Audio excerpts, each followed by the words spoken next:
আসসালামু আলাইকুম, সবাই কেমন আছেন? আশা করছি সবাই ভালো আছেন। আলহামদুলিল্লাহ।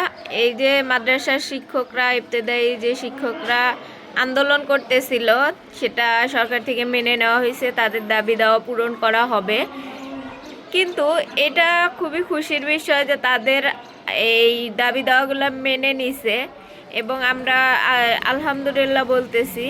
কিন্তু এই দাবি দাওয়াগুলো কিন্তু অনেক আগেই মেনে নেওয়া উচিত ছিল। এত কিছু করার পরে এত দিনে এসে মেনে নেওয়ার কথা ছিল না।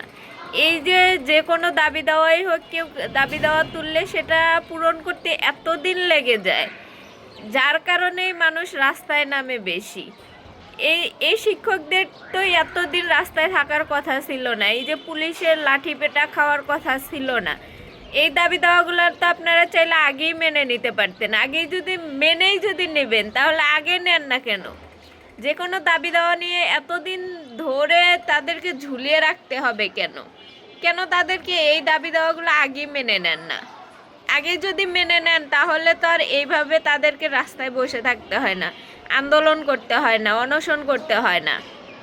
এই যে এই জিনিসগুলা খুবই গুরুত্বের সাথে দেখা উচিত যে যারাই যে কোনো দাবি দেওয়া নিয়েই আসতেছে না কেন, তাদেরকে হয়রানি করে তারপরে ঠিকই দাবি দেওয়া মেনে নিতেছেন, একটা বিশৃঙ্খলা করে তারপরে মেনে নিতেছেন। এই যে শিক্ষকদের উপর লাঠিপেটাটা করার আগেই কিন্তু এটা মেনে নেওয়া যাইতো, এই ইস্যুটা এত বড় হইতো না। এই ইস্যুটা এত বড় কইরা তারপরে ঠিকই মেনে নিছেন। আর অনেকেই যে বলে যে সমন্বয়করা যেটা বলে সেটাই নাকি পূরণ হয়, সেটাই হয়। তো এইটাও তো বাস্তব কথা হইতেছে। এই যে শিক্ষকদের নিয়ে হাসনাত আবদুল্লাহ যখন স্ট্যাটাস দিল, ফেসবুকে পোস্ট করলো, তখন থেকে এই বিষয়টা সবাই গুরুত্ব দিতেছে। তার আগে কেউ গুরুত্ব দেয় নাই কেন? এই বিষয়গুলো তো আপনাদেরই দেখা উচিত যে যারাই যে দাবি দেওয়াই তুলুক না কেন, সেগুলা তাদের দাবি দেওয়া পূরণ করতেই হবে। সেটা সমন্বয়করা পোস্ট দিবে, স্ট্যাটাস দিবে, জানাবে, তারপরে গিয়ে আপনারা সেটা পূরণ করবেন। এরকমটা কেন হইতেছে? এই জন্যই সমাজের মধ্যে এরকম বিশৃঙ্খলা হইতেছে।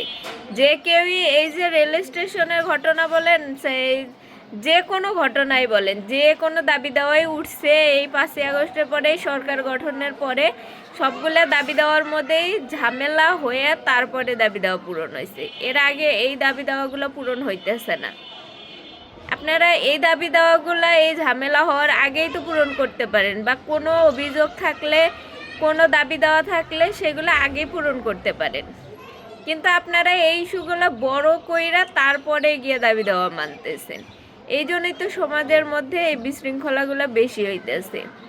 দেশটা স্বাধীন করছে কথা বলার জন্য, অধিকার আদায়ের জন্য। এখন তো অধিকার আদায় হইতেছে না, বরঞ্চ আরও অধিকারের নামে রাস্তায় নামতে হইতেছে, মানুষের ভোগান্তি হইতেছে, মানুষেরা সিসি করতেছে। তো সবাই ভালো থাকেন, সুস্থ থাকেন, আল্লাহ হাফেজ।